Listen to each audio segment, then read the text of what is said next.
여러분들 그러실 거예요. 이 고난 주간 되면 다시는 이런 죄를 짓지 말아야지. 다시는 하나님 마음 아프게 하는 일 없도록 해야지 라고 간절히 기도하고, 또 그렇게 기도할 때에 성령 충만하고 성령의 불세례까지 받기도 합니다. 그럼에도 불구하고 어떤 때 보면 또다시 참 하나님의 마음을 아프게 하는 죄악 내지는 허물이 보이곤 해요. 그게 인간입니다.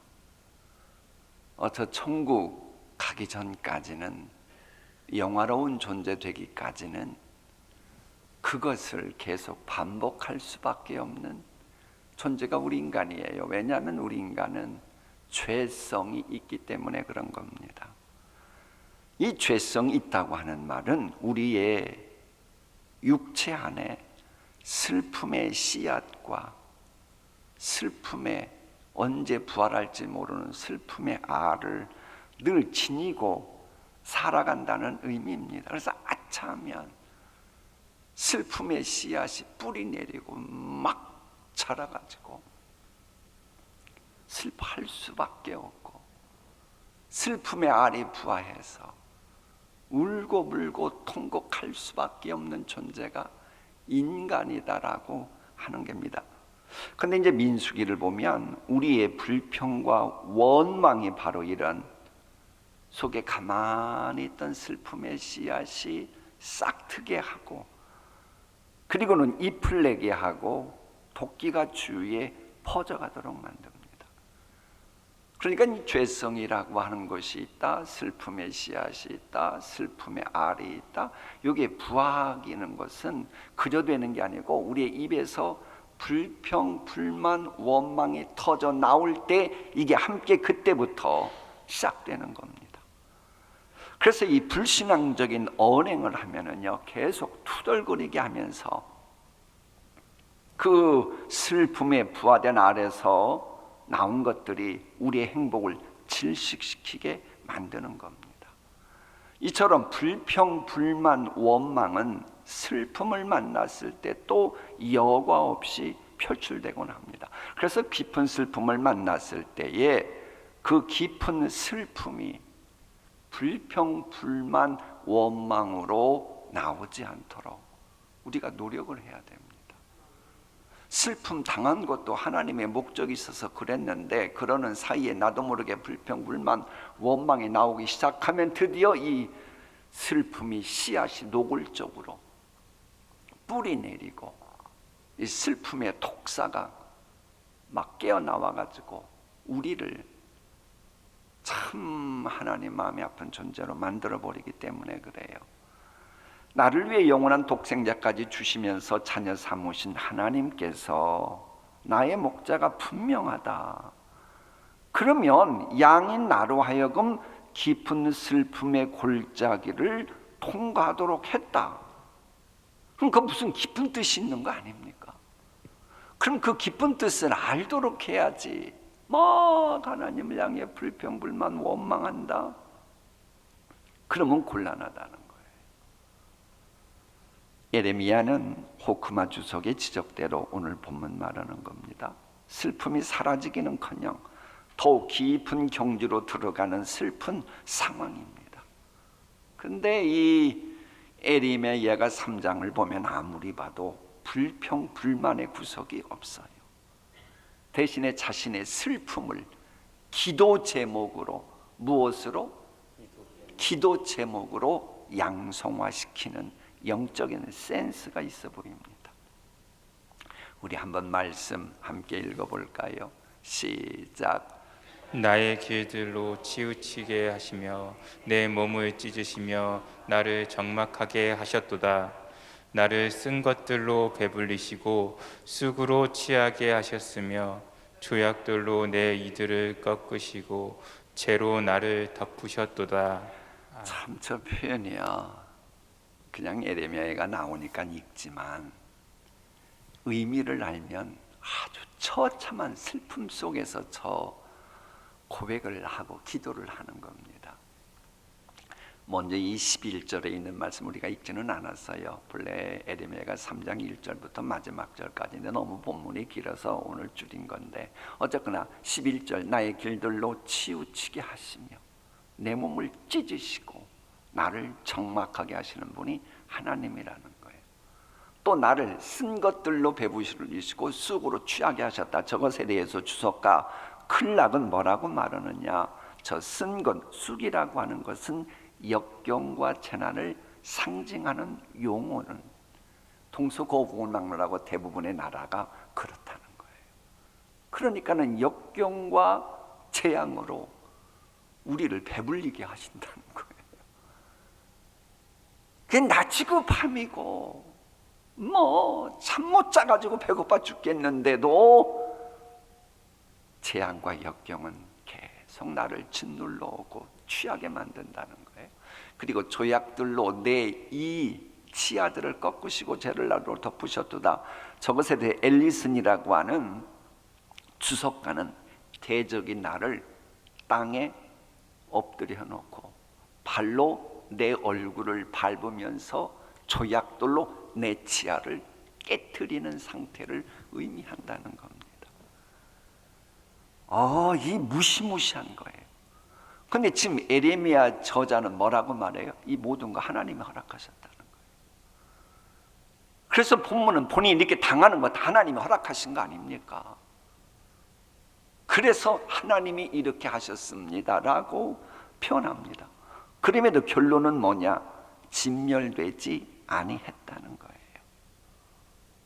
이것이 다윗의 고백으로 하면 내가 사망의 음침한 골짜기 들어갔으나 사망의 음침한 골짜기 마침내 통과하고 원수의 목전에서 잔치상 베푸시는 내 머리에 기름을 바르게 하시고 승리의 잔을 마시게 하시는 그 복을 주셨다. 이제 그 의미로 나가는 겁니다. 여호와의 인자와 긍휼이 무궁하심으로 우리가 뭐하지 않는다고요? 고난과 역경 속에서도 결코 진멸되지 않았는데 그 이유는 목자 되신 주님의 인자와 긍휼하심 때문이라는 겁니다. 사실 이 주님의 인자와 긍휼하심이야말로 우리가 슬픔의 골짜기에서 탈출하는 첫걸음입니다. 코로나19 사태로 후유증이 있고 그것 때문에 너무 낮이고 밤이고 힘들다. 어떤 기도 제목이 너무 간절한데 도대체가 길이 안 보인다 그렇습니까? 첫 단추가 뭐예요? 나를 향한 주의 인자와 긍휼하심이 무궁하시다. 요걸 깨닫는 것부터 시작되는 겁니다. 아주 허약한 사람이 마라톤 시합에 참석하려면 처음부터 42.19km 완주 도전하면 큰일 납니다. 원칙은 뭐예요? 처음에는 3km 혹은 5km 혹은 10km의 단축 마라톤부터 참여하는 것부터 시작하는 거예요. 좀 더 나으면 20km나 21km의 하프 마라톤 참여하며 경험 쌓고, 그리고 달력이 붙으면 마침내 완주 코스에 도전해도 되는 겁니다. 이와 마찬가지로 우리가 주님의 인자하심과 긍휼하심을 깨닫는 요것부터 시작해야 깊은 슬픔에서 탈출하는 모든 과정이 시작됩니다. 그러니까 주님의 인자하심과 긍휼하심이 무궁하시다. 이걸 깨닫는데 문제가 생기면 그분은 되는 것 같아도 아니에요. 마귀에게 미혹된 것이 쉽고요. 스스로 실족하기 쉽습니다. 이토록 중요한 여호와의 인자와 긍휼하심이 무궁하시도다. 무궁하시도다. 주님의 인자하심과 긍휼하심은 끊이지 않는다고 하는 걸 믿으라는 거예요. 또 이게 매일 아침마다 새롭다는 거예요.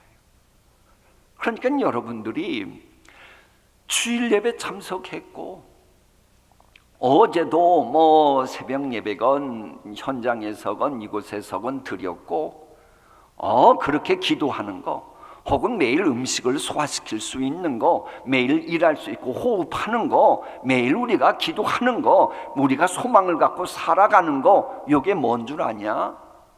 여호와의 인자하심과 긍휼하심이 새롭기 때문이다. 요건 거예요. 그래서 이것들이 아침마다 새로우니 주의 뭐가 크시도소이다? 성실하심이 크다는 건 뭐예요? 변함없다는 겁니다. 왜? 주의 인자하심과 긍휼하심이 무궁하시니, 무궁하신 그 인자와 긍휼하심이니 당연히 변함이 없죠. 그것을 성실하심이 크시다라고 표현하는 거예요. 하나님께서는 여러분이 허락하신 약속에 대해서, 여러분이 기도하면 들어주겠다고 확신 주신 그것과 관련해서 하나님 당신의 사람들을 향하여 한결같으신 성실하신 분입니다. 이것을 믿는 일부터 시작해야 무거운 짐에서의 탈출이 또 시작되는 거예요.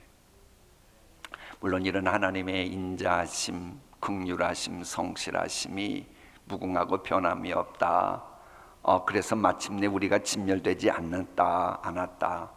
이걸 깨닫는 데는 문제는 시간이 걸린다는 거예요. 시간이.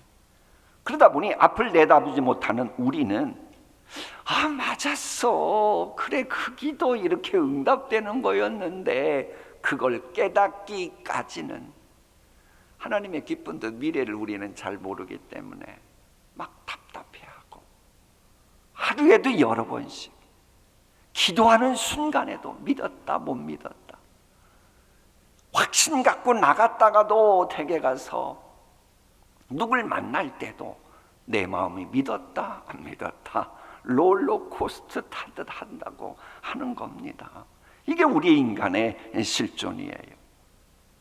어제 새벽의 상관, 사망의 음침한 골짜기로 좁혀서 말씀드리면, 사실 우리를 힘들게 하는 짐 가운데 하나가 사랑하는 사람의 죽음으로 인해 만들어진, 사랑하는 사람의 죽음으로 인해 꾸려진 짐보따리입니다.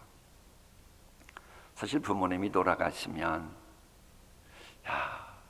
아버님께 잘못했다, 어머님께 전화도 한 번 더 해드릴 걸, 이렇게 뉘우치고 회개하잖아요. 근데 그게 그것으로 끝나질 않더라는 거예요. 그러니까는 그런 생각하면서 내 짐이 무거웠는데 이게 실상은 벗겨지지가 않습니다. 장례식에 유가족들의 슬픔을 달래보려고 애를 쓰는 조문객들이 있으면 그때는 위로를 받아요. 그런데 조문객들이 유가족의 슬픔에 깊이 동참하는 것은 오래 가질 못합니다. 처음에는 유가족의 고통을 이해합니다마는, 하관 예배 드릴 때까지 같이 가주기도 합니다마는, 그러나 그 위로가 오래 가질 못해요. 시간이 지나면 그 슬픔은 문득문득 유가족들에게 짐으로 다가와요. 고인과 비슷한 사람 얼굴 봐도 내 마음은 수년 전의 장례식을 또다시 치러야 됩니다. 누군가 대화를 하는데 사랑하는 고인, 친지, 가족에 대한 이야기가 나오면 상대방은 모르지만 나는 또다시 마음속으로 그 장례를 치러야 돼요. 내가 정말로 내가 왜 그랬지? 내가 왜 전화를 자주 드리지 못했지? 이건 제가 경험해 봐서 하는 거예요. 왜 그랬지? 바쁘다는 핑계 대고. 이게 이미 오래된 거예요. 그런데도 그 무거운 짐은 쉽게 벗어지지가 않아요. 그래도 나는 못해도 대신 우리 아내가 해줬으니 감사하다. 그래도 또 마음속으로는 그 짐이 여전히 벗겨지지가 않아요. 그야말로 고인이 생전에 좋아하던 노래소리가 길거리에서 들리기만 해도, 고인과 관련된 자질구레한 일들이, 비슷한 것들이 떠오르기만 해도 마음속에서는 또다시 장례를 치러야만 되는, 아픔을 소화시켜야만 되는 무거운 짐을 벗어버리기가 어렵습니다. 이게 인간의 실존입니다. 사람의 생사 주장하시는 분이 하나님이시고 그로 인해 마음 아파하는 우리의 마음도 주장하시는 분이 하나님 아버지신데, 하나님은 왜 그때에 데려가셨을까? 왜 하필 그의 생명을 취하셨을까? 왜 그런 지경을 막아주지 않으셨을까? 왜 그로 인한 슬픔의 짐을 이렇게 문득문득하며 계속 지도록 하시는 것일까? 사실 이런 질문에 솔직하게 답변해 줄 사람은 없습니다. 이게 여전히 우리에게는 계속되는 무거운 짐이지만 속 시원히 이것을 벗겨줄 사람은 없어요. 왜? 그것은 하나님의 영역이기 때문에 그래요.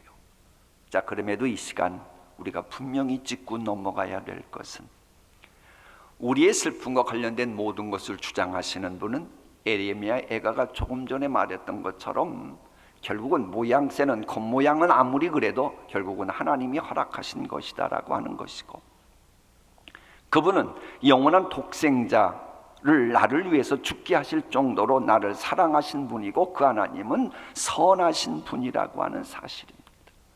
우리 한번 시편 말씀 함께 읽어볼까요? 시작. 너희는 여호와의 선하심을 맛보아 알지어다. 그러니까 이것은 슬픔을 당한 사람이건 혹은 기쁨과 환희 속에 살아가는 사람이건 모두에게 적용되는 거예요. 그래, 여러분들 지금 마음이 짓누르고 무겁건 혹은 요즘 뭔가 기대를 하고 기쁨이 충만하건 여호와의 선하심을 맛보면서 가정생활하고 교회생활하고 직장생활하시기를 축복합니다. 자, 그런데 궁금한 것은, 그럼 나의 슬픔과 섭리, 그게 하나님의 섭리인데 그럼 그것도 선하심이라고 우리가 이해를 해야 되느냐 하는 겁니다. 아니, 모든 것 다 하나님의 선하심이라 그러는데 내가 지금 고통당하고 있는 이런 현실도 하나님의 선하심이냐 하는 겁니다. 그에 대한 대답 대신 제가 질문 하나 드릴게요. 너희는 여호와의 선하심을 맛보아 알지어다, 이 말씀은 하나님의 섭리를 이해하는 사람에게만 주시는 말씀입니까? 하나님의 섭리를 이해하지 못하는 사람에게도 주시는 말씀입니까? 하나님의 섭리 이해하지 못하는 사람에게도 주시는 말씀이에요. 그러니까 하나님의 섭리, 이런 상황에 대해서 제대로 이해하지 못해도 하나님의 선하신 그 의도 속에 나의 슬픔과 관련된 이 현실이 지금 진행되고 있다라고 믿어야 우리의 짐이 이 두 번째 단계로 벗어지기 시작하는 겁니다.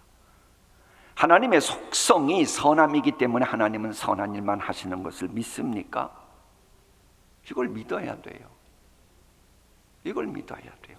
따라서 이런저런 슬픔의 이유가 되었던 죽음을 비롯한 이런저런 일들 역시도 다 하나님의 선하심 속에서 이루어진 일입니다. 이와 관련된 말씀을 한번 상고해 봅니다. 이사야서 말씀 시작. 의인이 망해도 그것을 마음에 두는 자가 없고 경건한 사람이 이 세상을 떠나도 그 뜻을 깨닫는 자가 없다. 의인이 이 세상을 떠나는 것은 실상은 재앙을 피하여 가는 것이다. 그는 평화로운 곳으로 들어가는 것이다. 바른 길을 걷는 사람은 자기 침상 위에 편히 누울 것이다. 저 말씀을 보면 저게 뭐예요? 실상은 재앙을 뭐하여 가는 것이다. 세 번째 줄, 피하는 거예요. 그러니까 하나님이, 선하신 하나님이 그 누군가를 데려가셨다. 그럼 왜 그랬다는 거예요? 그 의미를 깨닫는 자도 없고 알 사람도 없는데 의인이 이 세상을, 그런 분이 떠났다. 그것은 그분이 재앙을 당하지 않도록, 화를 당하지 않도록 하나님이 그런 결론 내리셨다는 거예요. 그러니까는 재앙을 피하고 화를 입지 않도록 섭리하시는 것은 선한 일입니까? 악한 일입니까? 왜 여러분에게 적용될까 봐 겁이 나서 대답을 못 하시겠어요? 아니, 여러분이 화를 당하지 않고 재앙을 당하지 않도록 하나님이 섭리하시는 것은 선한 일이에요? 악한 일이에요? 선한 일이에요. 그 관점을 놓치면 안 됩니다. 그러니까는 여러분은 적용 안 하니까 그럼 제게 적용할게요. 하나님께서 담임 목사인 제가 재앙을 당할 것 같다, 그러면 필요하다면 제 목숨을 취하시는 것이 하나님의 선하신 일이라는 거예요. 이것을 이해하고 현재의 깊은 슬픔을 보기 시작하라는 겁니다. 물론 머리로는 이해하지만 심정적으로는 여전히 사랑하는 그 누군가가 죽음을 맞이했다, 그걸 받아들이기는 쉽지 않습니다. 그럼 이럴 때 하나님께서 무엇이라고 말씀하십니까? 시편 말씀 함께 읽어봅니다. 시편 139편 말씀 시작. 주는 내가 태어나기도 전에 나를 보셨으며 나를 위해 작정된 날이 하루도 시작되기 전에 그 모든 날이 주의 책에 기록되었습니다. 아멘. 사랑하는 나의 가족이나 친지의 장례를 치룬 거, 저거 보니 만세전에, 자막 다시 한번 띄워줄래요? 만세전에 나를 위해 작정된 대로 된 거라는 거예요. 단 하루도, 단 한 시간도, 단 1초도 오차 없이 만세전에 그 고인과 관련된 모든 것이 기록된 그대로 진행되었다라고 하는 겁니다. 그러면 하나님이 만세전의 계획대로 모든 것 진행하신 대로 착착 했다면 그거 받아들여야 그게 신앙인 아닙니까? 아니, 믿는다고 하면서도 그걸 받아들이지 못하고 계속 슬픔 속에 있고 무거운 짐을 지고 있는 걸 마치 인간적으로 한다면 인간적인 수는 있으나 신앙인이라고 할 수는 없지요.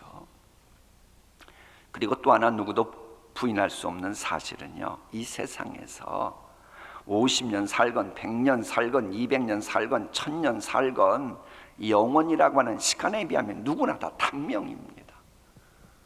우리끼리나 아이고 그분은 고정명하셨다, 위로합니다, 뭐 그렇게 말을 해도 영원 관점에서 하나님 보시기에는 인간이란 존재는 다 단명하는 존재들입니다. 세상에 사는 인간의 삶이라고 하는 것은 마치 바닷물 위에 떨어지는 빗방울 한 방울에 비슷한 거예요. 영원이라고 하는 태평양에 비교한다면 아무리 대단하고 위대한 삶을 살았던 사람들의 인생살이도 조그만 조개 껍질에 들어갈 만한 물, 그보다도 더 보잘것없는 존재라는 거예요. 그래서 아예 시편은 뭐 조개 껍질에 담긴 물도 아니건 이것도 과하고 밤의 한 경점 같을 뿐이니 한순간에 불과하다는 거예요. 우리 인간의 삶이라고 하는 것은 아무리 장성한 것 같아도 하나님 보시기에는 불과 같고 아무리 부귀영화를 누려도 곧 있으면 떨어져서 썩어가도록 되어 있는 꽃에 불과합니다. 그래서 좀 세상 살 때는 오만하지 말고 삶은 얼마나 산다고 좀 겸손하게 하나님 경외하며 사는 것이 지혜다. 그게 바로 잠언서 전도서의 핵심 메시지 아닙니까? 그것이 실은 악한 인간이 되지 않는 비결이기도 하거든요. 삶은 얼마나 산다고 죽을 때 그 인간 잘 죽었다 이 소리 들으면 안 되잖아요. 아이고 그 인간 진짜 그랬어야 되는데 이러면 안 되잖아요. 그래, 이 구체적인 믿음을 강조하는 야고보서가 이걸 말하는 거예요. 우리 함께 읽어봅니다. 시작. 내일 일을 너희가 알지 못하는도다. 너희 생명이 무엇이냐? 너희는 잠깐 보이다가 없어지는 안개니라. 너희가 도리어 말하기를 주의 뜻이면 우리가 살기도 하고 이것이나 저것을 하리라 할 것이거늘 이제도 너희가 허탄한 자랑을 하니 그러한 자랑은 다 악한 것이라. 아멘. 하나님께서 만세전에 계획하신 대로 살 만큼 살았다 싶으면 하나님이 오라 그러면 세상 떠나야 되는 존재가 인간입니다. 여러분 몇 년 더 사셔야 그게 여러분에게 딱 맞는 것 같아요? 그건 모릅니다. 하나님이 아시는 겁니다. 그래서 우리는 어제 외쳤던 것처럼 내일 일은 난 몰라요. 하루하루 소망 갖고 비전 갖고는 살아가도 그것은 나의 소망, 나의 비전인 것이지, 그러나 그게 절대 진리는 아니잖아요. 그러니까 하나님의 인도하심에 한 걸음 한 걸음 따라가는 거예요. 우리가 좀 더 오래 살기를 소망해도 더 오래 사는 것이 우리에게 복이 될지 화가 될지는 하나님만 아십니다. 주님은 분명한 것은 우리가 복 있는 사람 되길 원하시기 때문에 언제 세상에서의 삶을 마무리해야 할 때도 결국은 복 있는 사람이 되도록 하는 관점에서 결정하시고 그렇게 시행하시는 겁니다.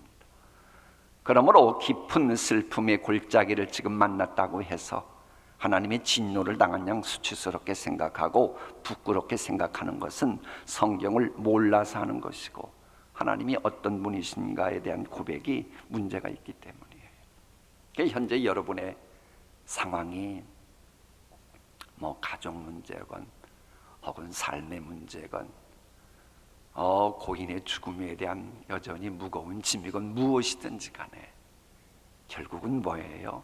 하나님이 복 있는 사람 만드시기 위해서 그렇게 하나님이 하신다는 겁니다.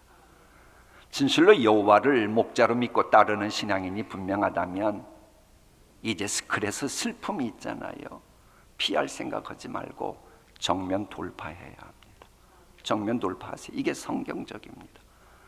그래서 우리의 목자이신 여호와께서는 사망의 음침한 골짜기를 빙빙 돌아서 가라고 알려주시지 않고 정면 돌파라고 말씀하시는 거예요. 하나님의 말씀 볼까요? 그건 제가 읽을게요. 내가 사망의 음침한 골짜기로 다닐지라도 해를 두려워하지 않을 것은 주께서 나와 함께 하심이라. 주의 지팡이와 막대기가 나를 안위하시나이다 라고 되어 있는데, 내가 사망의 음침한 골짜기로 다닐지라도, 저 다닐지로라고 하는 저 말씀을요, NIV 성경과 킹 제임스 버전은 사망의 음침한 골짜기를 통과할지라도 번역해 놓고 있어요. 똑같아요. 저건 통과하는 겁니다. 통과한다. 이 대목 나오면 아멘 해야 되는데 왜 아멘 해라 되는 거 아니? 여러분, 사망의 음침한 골짜기 이미 있는 걸 가지고 왜 자꾸 부정하려고 그래요? 있으면 좋다. 요게 끝이 아니구나. 깊은 슬픔의 골짜기가 끝이 아니구나. 뭐 한다고요? 통과하는 거구나. 통과하는 거였어. 푸른 초장 쉴 만한 물가로 인도하기 위해서 통과하는 것이었어. 푸른 초장으로 나아가기 위한 과정이었다는 거예요. 그러니 우리는 소망을 가질 수 있고 하나님의 깊은 뜻을 깨닫는 푸른 초장 거기에 도착하기까지 도착할 것입니다. 분명 도착할 것입니다. 그러기까지는 기다려야 된다는 거예요. 그래서 본문 다음에 보면 댁에 가서 읽어서 보시면 잠잠히 기다림이 좋도다 그런 말씀이 있어요. 그래서 사망의 음침한 골짜기, 깊은 슬픔의 골짜기 통과할 때에 아이고 내 인생 이러네 그리고 극단적인 선택 같은 거 하지 말고, 그게 끝이 아니니까 통과하는 과정이니까 그렇게 알고 소망을 가지라는 거예요. 그동안 하나님께서 여러분들에게 허락하셨던 고난이 있었을 터인데 그 고난의 한번 과정을요 몇 발자국 뒤로 가서 한번 믿음의 눈으로 한번 잘 바라보십시오. 슬픔의 먹구름으로 가득 찼고 두려움에 천둥이 울려 퍼짐으로 인해 몸서리 치던 날들이 생생하고 그렇습니다마는 더 잘 보면 그 모든 것은 지나갔고 푸른 초장으로 인도함 받았으며 근심 걱정 염려의 소낙비가 여러분의 인생살이 마음밭에 쏟아졌지만 그리고 난 후에는 소망의 무지개가 나타났다. 그런 그림일 겁니다. 잘 보세요. 하나님의 사람들에게는 이렇게 된다는 게 로마서 8장의 지적이거든요. 그렇게 됐을 겁니다. 그러니 슬픔과 근심 걱정 염려는 헛된 것이 아니라 마침내 복을 주려는 하나님의 섭리였던 거예요. 지금 내가 힘들고 어려운데 왜 이렇게 길지? 이래도요 아니에요. 그거 헛수고하는 거 아닙니다. 언젠가는 반드시 그게 이런 놀라운 은총이 있었구나 그걸 깨닫게 돼요. 그래서 예레미야 29장 11절은 이렇게 우리에게 알려줍니다. 우리를 향한 주님의 생각은 재앙이 아니라 장래에 뭘 주려는 것이라고요? 소망을 주려는 거예요. 이런 믿음이 있습니까? 이 여호와를 목자로 믿는 심령이 분명하다면 지금 코로나19 후유증에 골짜기에 있을지라도 푸른 초장이 목적지임을 제발 좀 알고 이제는 좀 마음의 무거운 짐을 벗어버리고 목자 되신 주님과 함께 걸어가는 것이 하나님께서 원하시는 믿음 생활입니다. 우리의 목자 되신 주님은 말세지 말에 믿음을 보신다고 했는데 이 말세지 말일수록 믿음을 보신다고 해서 믿음이 있다고 해서 다 믿음이 있다고 하나님 인정해 주시는 게 아니고 그 결정은 심판주이신 주님이 내리십니다. 믿음이 있는가를 보시는 거예요. 그럴 때 슬픔의 음침한 골짜기를 통과하고 있는 나를 위해 대신 죽어주시기까지 사랑하시는 예수님을 정말로 목자로 믿고 살아가고 있는지 그 믿음을 보시는 거예요. 여러분 그런 믿음이 있습니까? 지금 현재 나에게 짓누르는 무거운 짐이 있는데 이거 해결하시기 위해서 날 위해 우리 주님이 고난당하시고 내 목자가 되어주셔서 이 믿음이 있습니까? 우리 다 함께 이제 기도를 하고 마칠 텐데요. 마가복음 9장에 보면 아들 문제 때문에 막 고민하는 귀신 들린 이 아들의 아버지가 예수님께 나와 기도하는 그 기도문을 똑같이 대입시켜 가지고 우리에게로 적용시켜서 이런 기도문을 만들어 봤어요. 함께 읽어볼까요? 여호와께서 목자 되심을 믿나이다. 그러나 마음으로 믿는 믿음이 없사오니 믿음이 없는 것을 도와주시옵소서.